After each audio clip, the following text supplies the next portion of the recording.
Y'all already know who it is.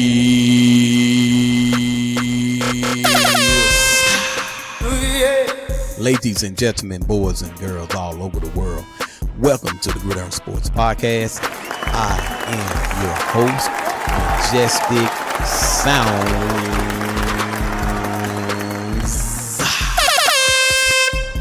All right, Cowboy Nation, the NFL 2025 draft will be tomorrow, and I want you guys to charge the mistake to my head and not to my heart. Last week, I got my dates kind of messed up, but the actual day is tomorrow. Somebody help me say tomorrow. So tomorrow will be officially the NFL draft. Now, the Dallas Cowboys did not make enough moves in free agency, or should I say the first wave of free agency this season during the offseason. However, they're going to lean heavily on the draft. Y'all already know how they do it. The Dallas Cowboys select. Who will they select first? You know, that is the question of the hour, the question of the day, the question of the month.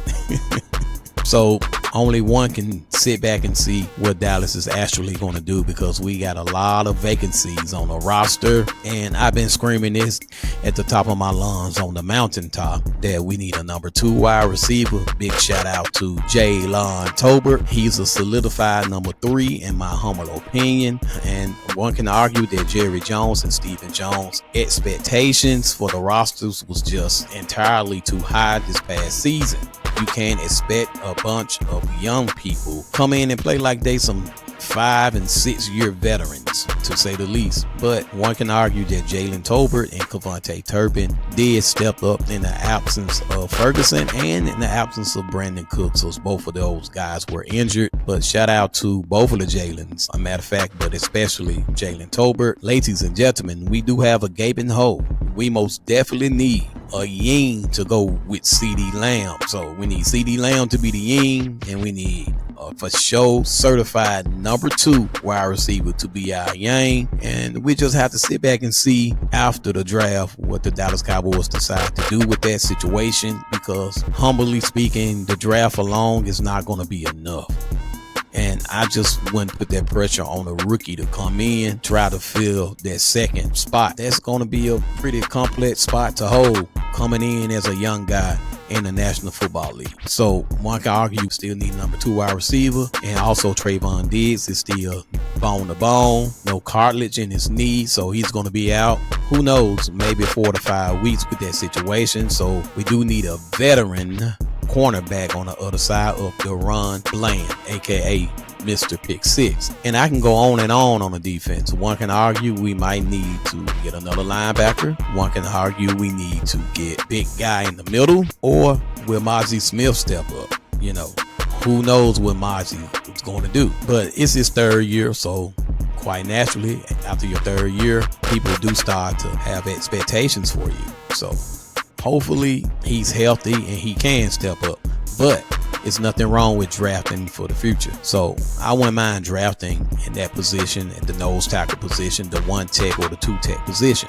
But offensively speaking, the running back position, we haven't done anything with that, in my humble opinion, as far as a big name running back. Now, we did get some people via trade during this offseason. We got Miles Sanders and Javon Williams, if I'm not mistaken.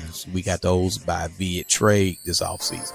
But one might be surprised when I name all these guys that we have on a roster in the running back room. Like, when I looked this up, I was just in shock. Like, yo, I haven't heard this guy name in so long, and I'm going to go ahead and let you know we got 5 running backs right now in the running back room on our current roster, and I was shocked to hear one of these names, and I'm going to name him first, and that's Malik Davis. This is 3rd year in the league, but my God, he didn't play at all last year. I don't remember seeing him at all on the field, and I'm assuming he was with the practice squad. One can argue they should at least let him get a few games in, maybe 2 or 3 games in towards the end of the season. I mean, we weren't doing nothing no way but losing.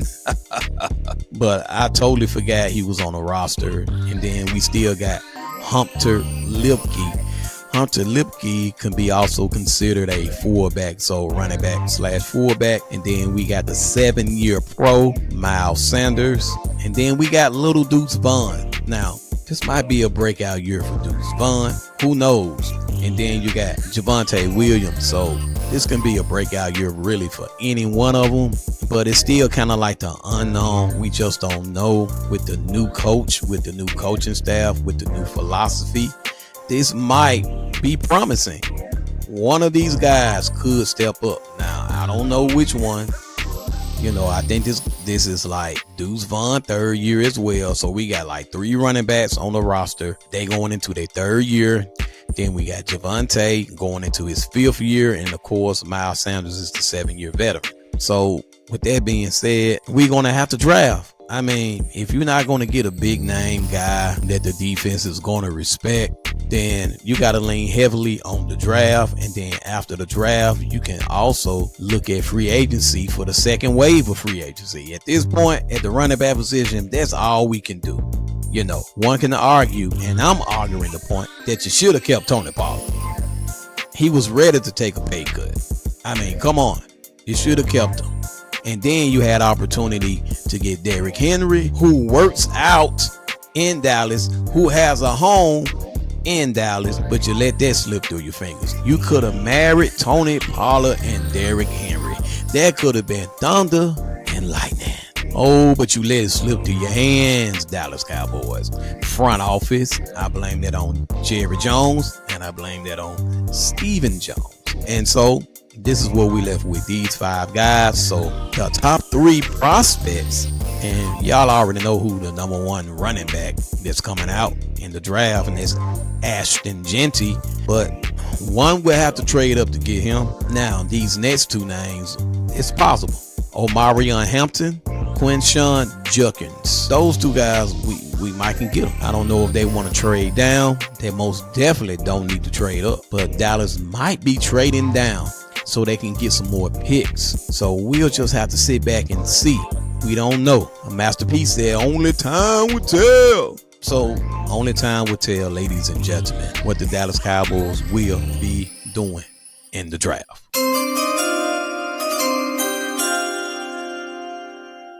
So that's our current situation. And I will add the offensive line. Who's really going to replace Zach Martin? Will it be Brock Hoffman? Will he step up this year? Will Tyler Smith step up this year on our offensive line? Who will step up and take Zach Martin's spot? He has retired. So who's going to take his spot? One can argue. We got a lot of stones that need to be turned. And again, I don't even mind them drafting an offensive lineman in the 1st round, or a wide receiver in the 1st round, or a running back in the 1st round. Honestly, I wouldn't mind them drafting a DB, but I would prefer them to draft an offensive person for the 1st pick instead of a defensive guy for the 1st pick. So that's just what I would do if I was the owner of the Dallas Cowboys. Cowboy Nation, that's my time. I truly thank you all for your time. Listen, make sure y'all subscribe to this particular channel. Make sure y'all give us the thumbs up. And then sharing is caring. Share this content. Share it with a friend. Share it with a neighbor. Share it with a stranger. Share it with your significant other. And share it with your enemy. And maybe, just maybe, y'all might become cool after talking about the Dallas Cowboys. DC for life.